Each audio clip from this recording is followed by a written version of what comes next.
Good morning, guys. Okay, so I'll draw another person on profile, but without coffee, pardon me, in the morning, I don't function very well. And I'm about halfway through my first cup. So, easy thing to remember for the head is if you draw a box and you divide the box in half lengthwise, and you divide it in thirds, and then you divide it in half,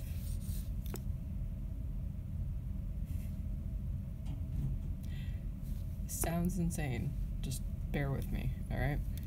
So, 1/2 of the box is going to be the cranium. The top portion of the skull. This is the largest portion of the skull, and it's because that's what your brain cavity sits in.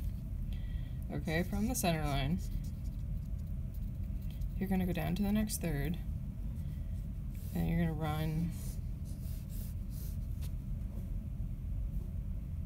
a line like that. So, this is the bottom third, halfway, bottom third, that is your jaw, and then it goes to the front. There's going to be a bit of a gap here from the point where the skull hits the half line, essentially. From the back there, you're going to start running a line, and then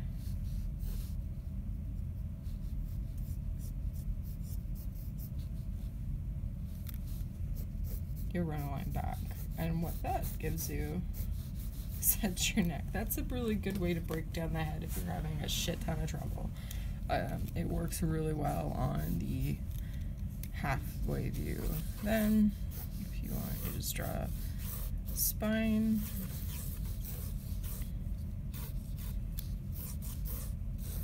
The rib cage is going to be like 1.5 of those boxes in length if you need a measuring tool, and then the pelvis is about 1/2 of the rib cage. And just remember the tilts on these.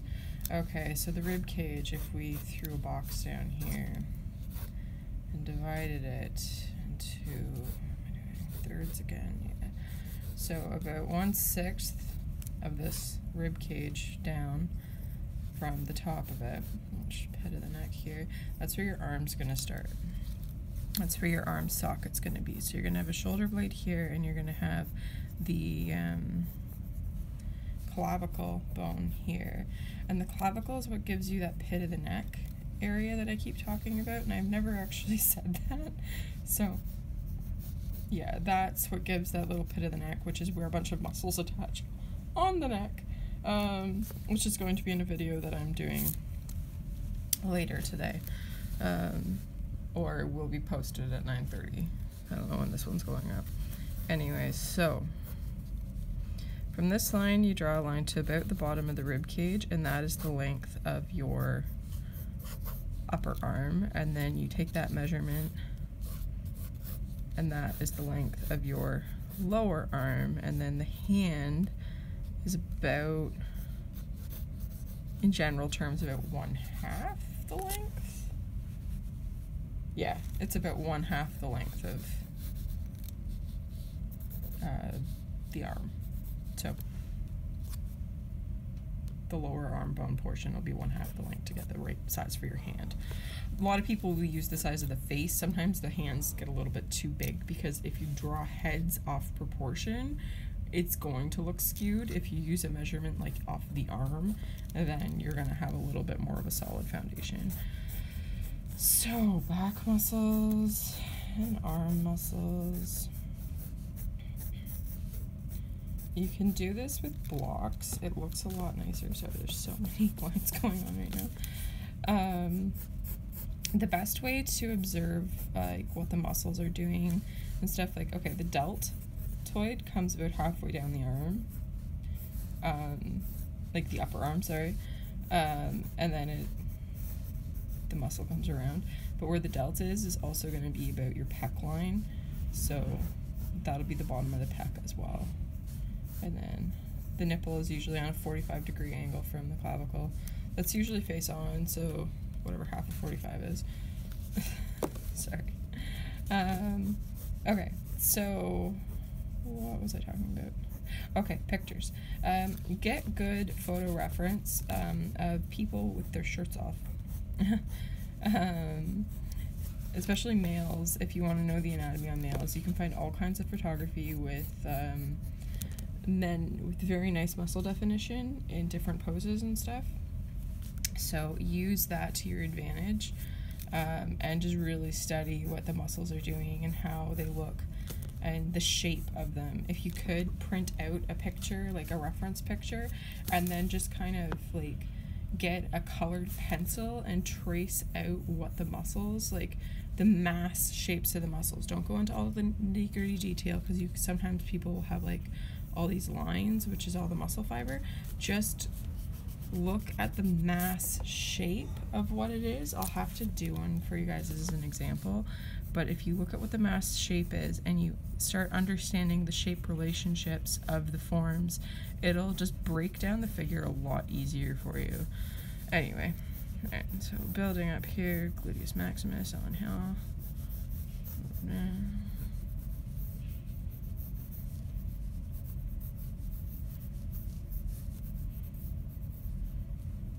I have tiny hands, so I might actually be wrong on my measurement, but whatever. Or I've just tried this guy's hand's too big, anyways. Okay.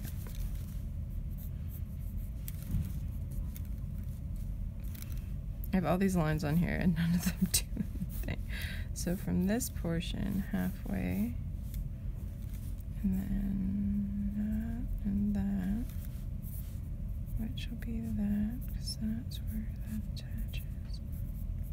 Okay, where you'll have this jawline here, where it attaches to the bottom of the skull, that's also going to be your nose line. So that's how you can fit the features. And then where it kind of turns to go down, that's about where your lips are going to sit. The top of the ear will also match the brow, which goes on this little portional indent here. And then the eye sits back in the cavity, which should line up with your nose on this angle, and you should be able to line it up on that angle as well. Okay. And then hair, depending on the type of person, just kind of does frame around the face. Now I can push and pull these features and make them look a little bit cleaner and give more character to my drawing and emotion, but for just basic drawing layout purposes, I'm not really doing that.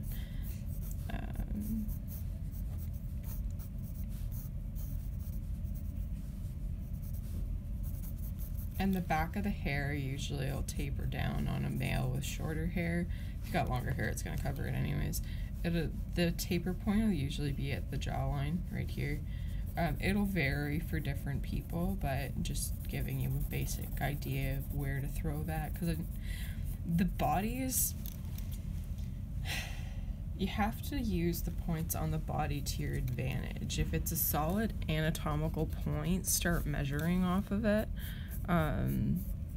You can do things where you measure the proportions and stuff if you have a live model in front of you, but I don't. I'm just pulling this out of my ass, or out of my head rather.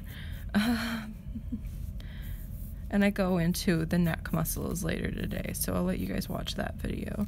If you have any questions on anything I covered, again, just let me know in the comments below, and I will hopefully be able to answer them. I hope this helped a bit. Yeah, just let me know. I will chat at you guys later. Bye.